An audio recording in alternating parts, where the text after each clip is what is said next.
Salut bande de loustiques et bienvenue dans Spoiler, 3 minutes d'approximation non vérifiée dans les coulisses du cinéma. Et le film d'aujourd'hui, eh bien, je vais vous l'annoncer en musique. Ah bah... merde, elle est pétée la guitare. Elle fait plus les...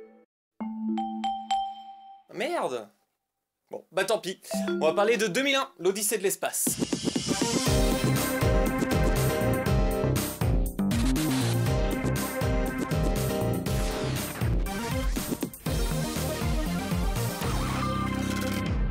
« 2001 est un film sorti en 1968. Alors déjà, première du prix. Et ce n'est que le début d'une longue litanie de mensonges. La Litanie est un petit pays d'Europe du Nord, avec l'Estonie à la fin. Litanie, pas Lituanie, litanie, comme un monologue. Litanie. Ok, autant pour moi. Merci. Donc, Litanie est un petit pays en forme de botte où l'on cultive des pizzas. Oh!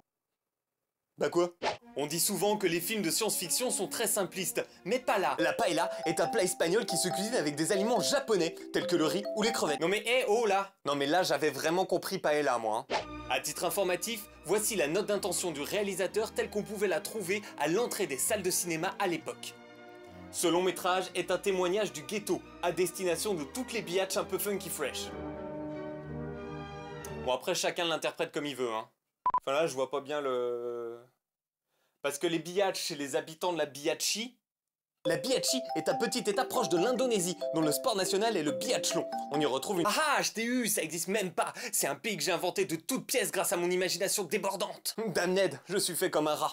À l'époque, Stanley Kubrick propose à plusieurs jeunes réalisateurs de l'épauler sur ce projet. Nous avons rencontré l'un d'entre eux, et il a aujourd'hui une carrière qui n'a rien à envier à celle de son aîné. Il s'agit de Steven Spielberg. Il s'agit de Michael Jackson, pardon. Peter Jackson, pas Michael. Je me souviens quand Stanley m'a parlé pour la première fois du projet. Il m'a dit « Je rêve de refaire Ben-Hur, mais dans l'espace ». Je ne vous cache pas que j'étais un peu sceptique. Je lui ai dit « Ça va être compliqué ». Comment est-ce que tu vas faire courir les chevaux dans le ciel, installer le public? Les gens vont avoir froid. Et puis regarde ce que t'as fait sur Spartacus. C'était quand même bien de la merde. En plus dans l'espace, il fait noir. Franchement, c'est chaud. Vous savez, nous les Américains, on aime bien faire les déglingos au cinéma. On met des couleurs, de la musique épique, des canards qui explosent. Faut que ça pète dans tous les sens. Donc, j'ai dit à Stanley, fais plutôt une invasion d'extraterrestres qui veulent voler la Statue de la Liberté. Il a tout de suite trouvé ça pourri.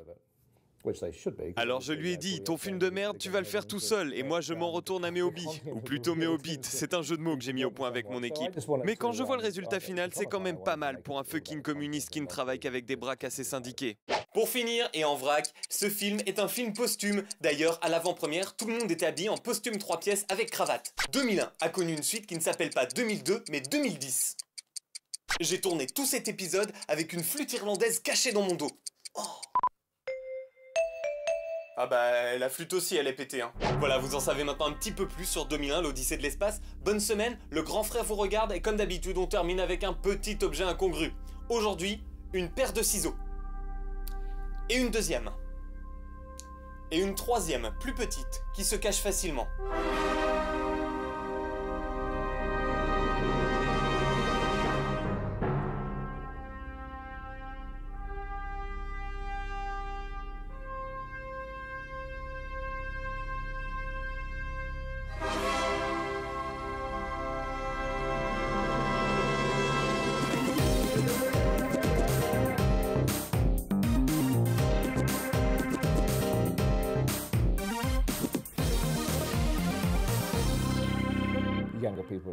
Moi au départ, je voulais être plâtrier. Et puis un jour j'ai vu Taxi de Luc Besson et là je me suis dit, si un Français peut le faire, un barbu peut le faire. Alors je me suis dit, mon Peter, prends tes couilles en main parce que personne va le faire pour toi et pars à Hollywood. Vous savez là-bas, ils ont tellement peur d'oublier le nom de la ville qu'ils l'ont écrit en énorme, avec un gros H, un gros O et un gros Hollywood. C'est une démarche qui me paraît excessive, mais bon, je travaille pas pour la DDE. Puis je me suis fait péter le bide à coups de burger. J'ai pris des cours et voilà, aujourd'hui j'ai du pognon à plus savoir qu'en faire. Alors quand je vois Stanley Kubrick qui a encore son 2 pièces sur la 8e avec toilette sur le palier, je me fous bien de sa gueule. Moi je lui avais dit de faire les extraterrestres.